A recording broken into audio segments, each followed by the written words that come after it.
Hello and welcome to the fifth and final video in this Bleach Worldbuilding Series, where we have been exploring the entire universe of Tite Kubo's Shonen Masterclass. We are looking at all the different races that exist within the different realms, a deeper look at the lore, their power systems, and the world building in the areas they reside in. Previously we looked at the Quincy, the Hollows, the Shinigami, and even the basics of the power system and world, and today we will be finishing this off with the last major group of the story, the Fullbringers. This is everything about the Fullbringers, and this one is going to be significantly shorter than the last few because, as you probably know, we get far less on the Fullbringers than we do for the other races in the main storyline of Bleach. However, in the Can't Fear Your Own World light novels, the Fullbringers receive an abundance of lore and further exposition. As someone who hasn't read through those fully myself, I won't be diving too much into novel material, but I've left a link in the description to a fantastic video on the Fullbringers that explores much of the novel material. For the purposes of this video, I want to specifically focus on the material we get for the Fullbringers during the manga, with only the most crucial light novel material, as I've been doing throughout this series. The most crucial stuff really reshapes your understanding of the group of individuals we're talking about, so I've had to include that part. Due to their lack of extreme relevance in the main storyline of Bleach, the Fullbringers are easily the group within the verse who are undoubtedly the least explored in the manga. But that doesn't make them any less interesting or significant. I definitely intend to cover the novel material in future content on the channel, as there's so many incredible things packed into them that are far too exciting not to cover. Bleach's lore is already insane, but the light novels really take things up a notch.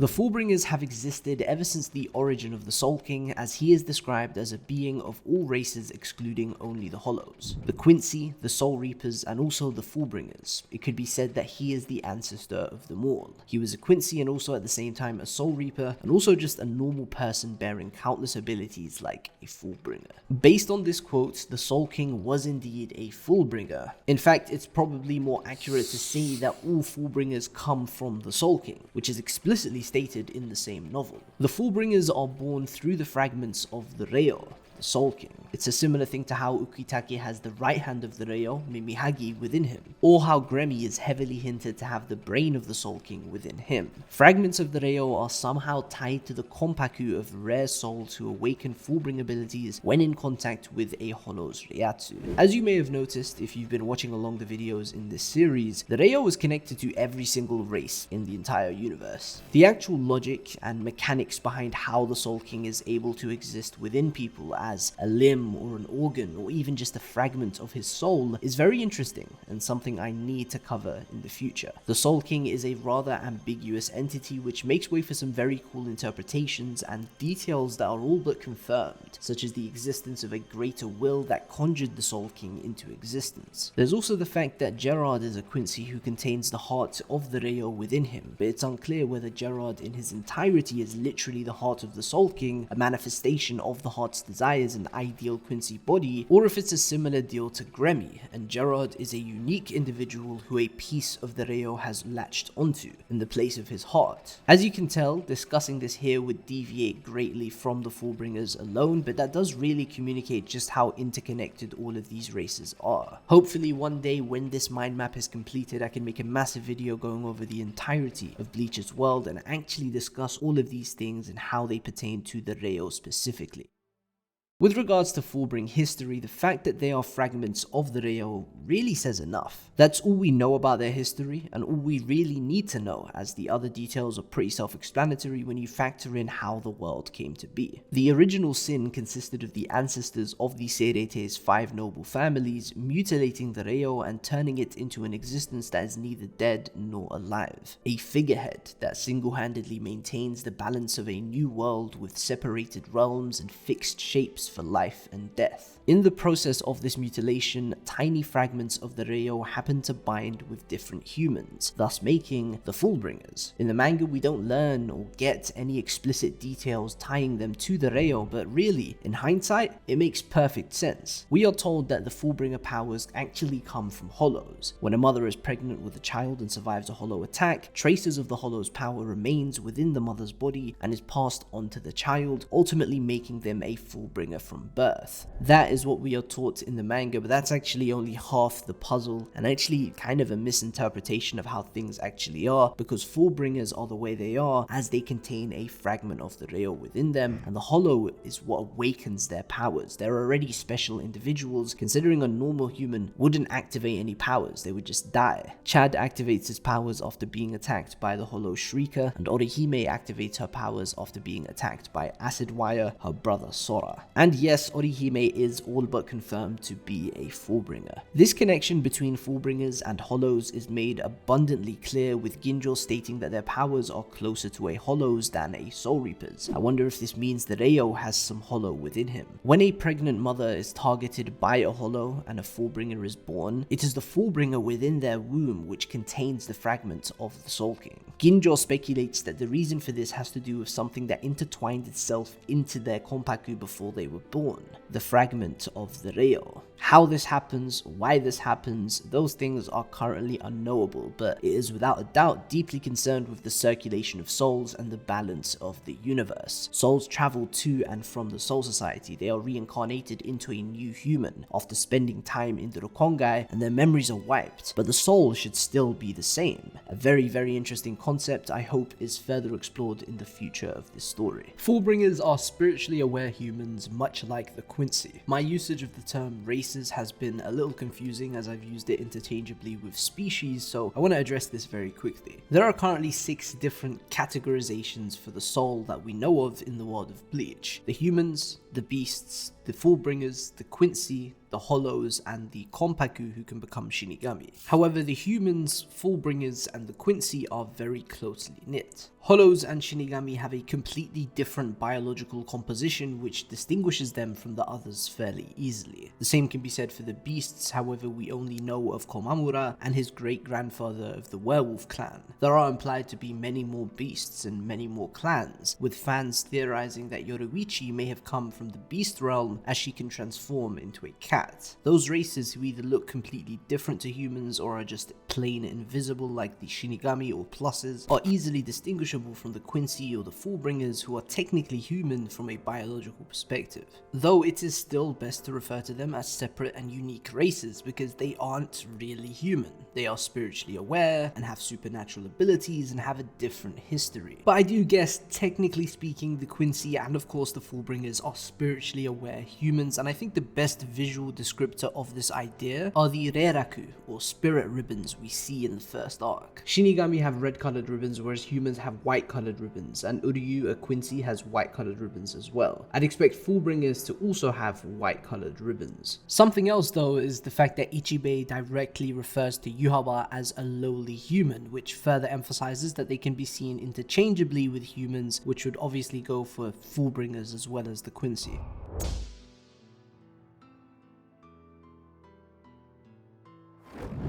As far as world building goes, there really isn't that much for the Fullbringers. Yes, they are a lot like the Quincy in terms of being spiritually aware and intrinsically connected to a deity like the Reo or his son Yuhaba, but they've never banded under a leader like the Quincy did. They've never conquered kingdoms or created an entirely new realm like the Schattenberg, at least not that we know of. They do have the ability to create dimensions though, or at least one of them does, and we'll speak about that in a few moments. We have very limited knowledge on the history of any Fullbringer, let alone one that ventured to other realms like the Soul Society and Hueco Mundo, so we're left to assume that the Fullbringers have only ever settled in the human world. Of course, there is one exception we know of, but that's a topic for another day. Also, there are just way less Fullbringers than there are Quincy. They are easily the rarest type of soul in the universe. Quincy can reproduce amongst each other and give birth to more Quincy. The Fullbring situation is a bit more complicated, as the details of how they come to be is unknown. It's concerned with the construction of the Fullbringers Kompaku, their very soul having a fragment of Reo within it. Whether this is passed down from the parent's soul to the child's soul, or other something even more ingrained in the soul itself as it cycles through the circulation, is currently unknown. By the end of the day, the point is the Fullbringers reside in the human world alongside other normal humans. They live amongst them as one of them. Based on Ginjo's assessment in chapter 433, Fullbringers are a mixture of human and hollow. Of course, the Reo fragment is a necessary part of the equation as well, functioning as a link that tethers the connection between human and hollow coexistence. This makes the Fullbringers essentially the polar opposite of substitute Shinigami, who are a mixture of human and Shinigami, with hollows and Shinigami being completely opposed. Despite being a completely unique ability, the Fullbringers' power is activated by a hollow's reishi, which is why they're so strongly associated with the hollows, a point Ginjo and his group find disgusting. And really, that's what we're going to be immediately diving into,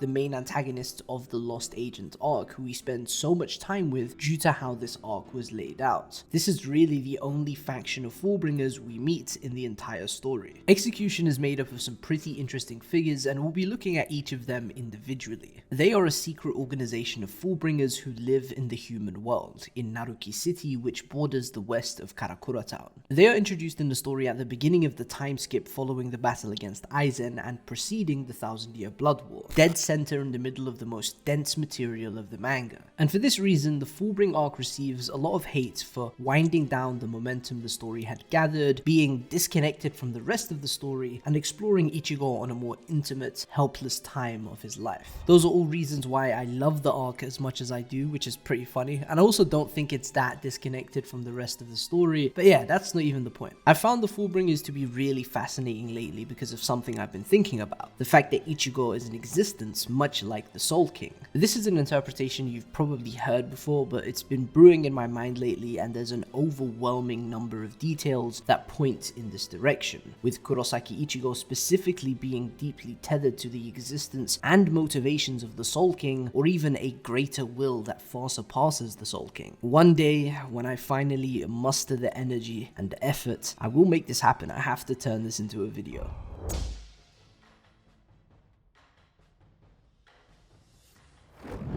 Xcution was founded by a character who foils Ichigo in many ways, former substitute Shinigami Kubo Ginjo, the founder, leader, and member number 001 of Xcution. Alongside him are 8 others making up this organization, which is a very small number, but that makes a lot of sense, as being fragments of Reo, Fullbringers are a rarity. Xcution began as a group of individuals who were persecuted or wronged in one way or another due to their Fullbringer powers, all of which was saved by Ginjo, who eventually led the group under the name we know it as. Each race is themed and takes inspiration from a certain country in the real world. The Hollows are Spanish, the Quincy are German, the Shinigami are Japanese, and the Fullbringers are British. Since we spend the least amount of time with them, this isn't as obvious as the themes of the other races, but it is pretty clear once you factor in the naming of their abilities. Each race's abilities are named in the language of their respective theme, and Fullbringer abilities are always in English. And I actually mean English,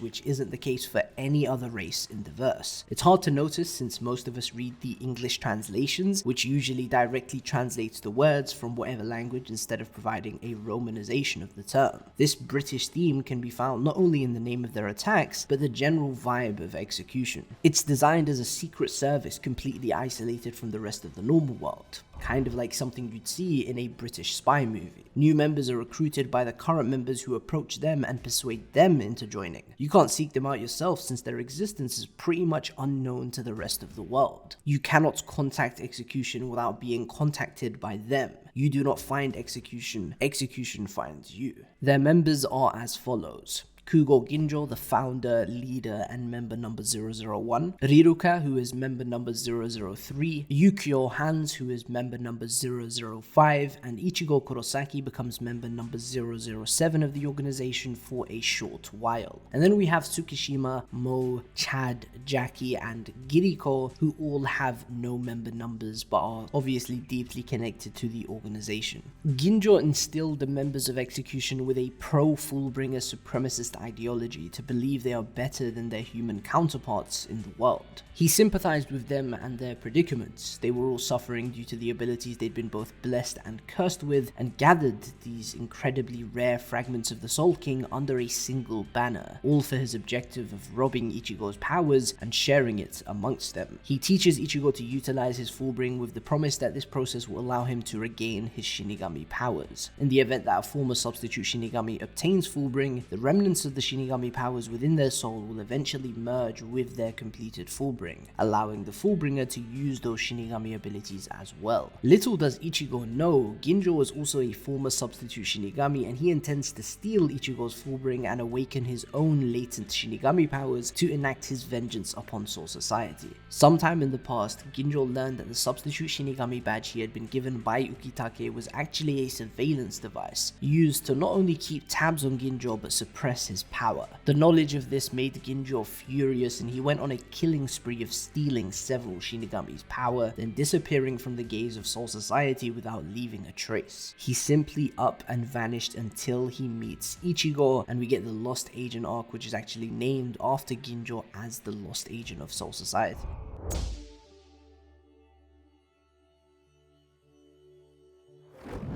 So what are these Fullbring abilities and how does this power system work? Fullbring is an ability that enables the user to manipulate the souls contained within matter. Everything in the world possesses a soul, even non-living things as rudimentary as chairs and tables. These souls can be absolutely tiny and vary depending on the object, but generally speaking, the more intimate the object is, the bigger the soul contained within it. The amount of Reiryoku the person associated to the object has is also a crucial factor in the size of the soul contained within. For example, Ichigo's substitute Shinigami badge, which he spends so much time with and has a strong attachment to as the symbol of the life he once had, a powerful protector who had the ability to keep his friends out of harm's way, is likely to contain a much larger or a higher amount of souls within than other objects in the universe, because Ichigo is just that powerful, and this is a very intimate object. It ticks both the boxes. It kind of reminds me of the creation of Zanpakuto, as Shinigami are given a nameless Asauchi which they imprint the essence of their soul upon by spending every waking hour with the sword. By using Fullbring and manipulating those souls within matter, a Fullbringer can manipulate the movement of matter or even alter its physical characteristics. This is best seen when Ginjo uses Fullbring to manipulate the souls in his drink, pulling on it through Fullbring to draw it into his mouth. This can have even cooler applications, such as walking on water by pulling on the souls contained within it. It's an incredibly versatile technique that is only really limited by the imagination of the user. However, there's an important difference between Fullbringers and other races when it comes to power system. Shinigami emit reishi from the Reiatsu within their souls. It's a similar deal with hollows as well. Quincy gather reishi from their surroundings and use that for their abilities. However, Fullbringers, they use their physical bodies, which means Fullbring as an ability is incredibly taxing. It's tiring and requires a great deal of stamina to maintain, which is exactly why they train so extensively specifically in stamina, as seen throughout the training portion of the Fullbring arc. When a Fullbringer dies, all traces of their abilities disappear from the world, however they do carry their abilities into the afterlife in Soul Society. The Fullbringer equivalent of Shunpo, Sonaido, and Hirenkyaku is known as Bringer Light, a high-speed movement technique which is accompanied by the flickering of a green light that the ability is named after. They manage this by literally pulling on the souls on the ground or even on the air. The ability to use this technique signifies that one is beginning to master Fullbring. Every Fullbringer has an affinity to a certain object, which makes way for the most important part of their abilities, their unique Fullbring.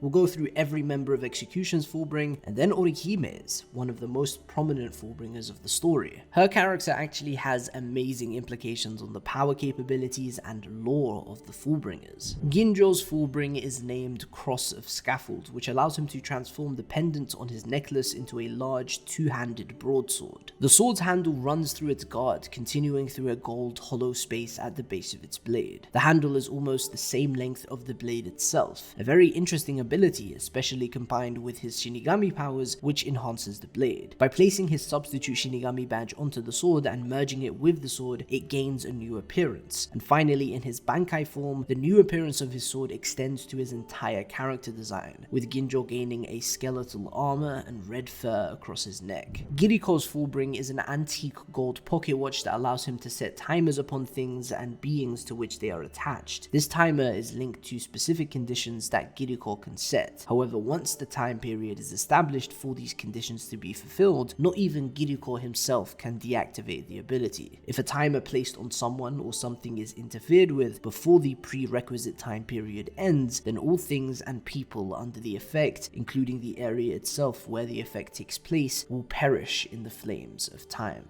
Riruka's Fullbring is named Dollhouse, however this isn't to be mistaken to mean her ability is exclusive to the dollhouse she primarily uses throughout the arc. Her Fullbring ability allows her to freely move people and objects into or out of anything she finds cute. The possibilities for this are literally endless. The target is shrunk down to accommodate for the size of the object she is transferring it into, hence why Ichigo becomes so tiny when training within her dollhouse. Jackie's Fullbring is named Dirty Boots, which is activated when she rubs her boots together, her boots increasing in power the dirtier they get. Whether it be mud, blood, or any other substance, Dirty Boots is empowered by these perceived dirty substances. Tsukishima's Fullbring is perhaps the scariest of them all, and I'll be speaking about the Fullbringer's power system holistically in just a second, with his specific ability being a major point of interest. Book of the End is a bookmark that Tsukishima transforms into a katana with the attack capability of cutting through literally anything. This guaranteed cut, if dealt, has two capable functions, either to work like a typical bladed cut and wound the victim, or to insert Tsukishima into the target's past. Oh, and yeah, he is capable of doing both simultaneously. Victims of the latter function, to insert Tsukishima into the history of the one who has been cut, recognize him as someone closely connected to their personal lives. They see him as a family member, a friend, or even a lover. He can even usurp the roles of other individuals in that victim's history,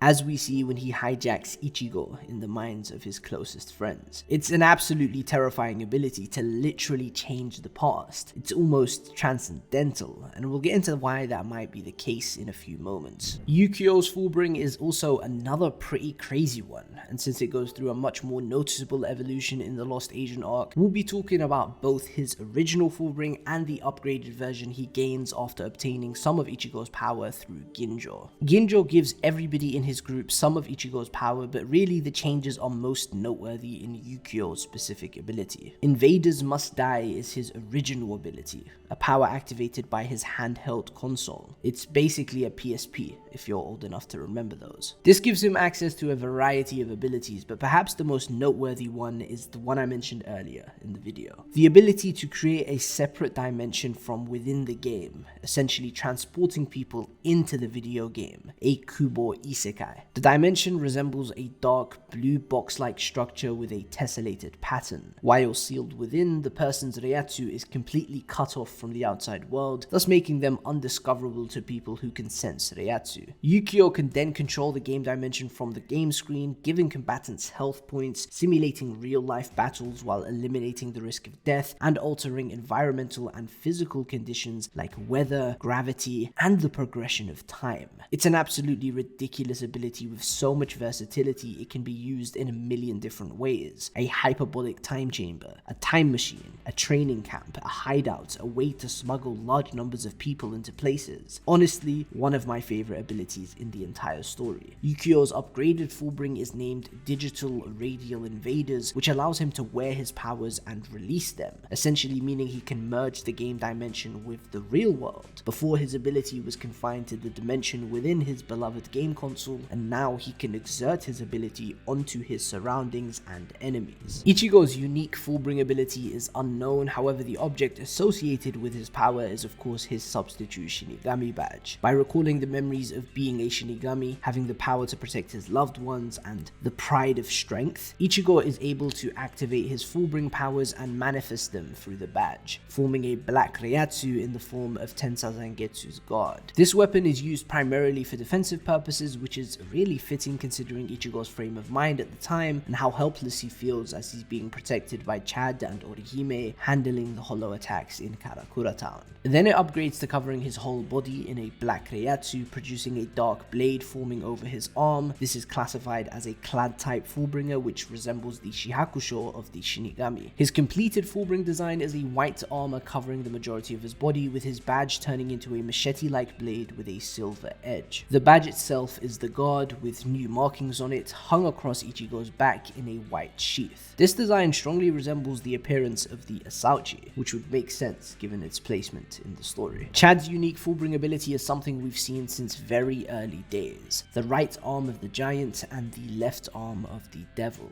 This greatly enhances his strength and durability, turning him into a combat powerhouse, with many named attacks capable of dealing a great amount of damage. There's a lot to talk about with regards to Chad's power, so much I want to save that for its own video, as I think he has the potential of playing a major role in the pending Hell arc. Mo Shishigawara, who accompanies Tsukishima, has the Jackpot Knuckle unique Fullbring ability, centered around the brass knuckle on his right hand. The knuckle has a pattern of 3 sevens in a row, Jackpot, and by having anything come into contact with it, he is able to manipulate the probability of a desired outcome. For example, by punching a tree, he hits the jackpot of breaking it in half, despite Ikkaku noting that his punches are so weak that he shouldn't be able to snap a wooden sword with them, let alone a tree. And finally, a character who is not a member of Xcution but practically confirmed to be a Fullbringer, Orihime Inoue with her Shunshun Rika, the 6 princess shielding flowers who manifest through her hairpins given to her by her brother Sora. Aizen claims that Orihime as well as Chad's powers were actually awakened by the Hogyoku, as they cursed their own powerlessness in the vicinity of the wish-granting jewel. But whether or not we can believe Aizen is a different matter, because Orihime's abilities are absolutely ridiculous. They definitely feel like something a Hogyoku could accomplish, but I do think that's intentional misdirection from Kubo, and the source of her powers being Fullbring makes even more sense. Orihime's 6 flowers function as a unit who are all capable of doing different things. Ayame and Shuno are in charge of the healing ability, Baigon, Lily, and Hinagiku are in charge of defense, and Tsubaki is the only flower capable of directly attacking. The stronger Orihime's anger and killing intent, the more powerful he becomes. But arguably the most impressive aspect of this ability is the sum of its parts. Shunshun Rika is capable of rejecting phenomena by denying or undoing events in various forms. She literally regenerates Grimmjow's left arm, just to name one of the countless ridiculous things she does in the manga. Aizen refers to this ability as a violation of divine law, which makes perfect sense with the context of Ryo's involvement. The left arm of the devil, and an ability that violates divine law.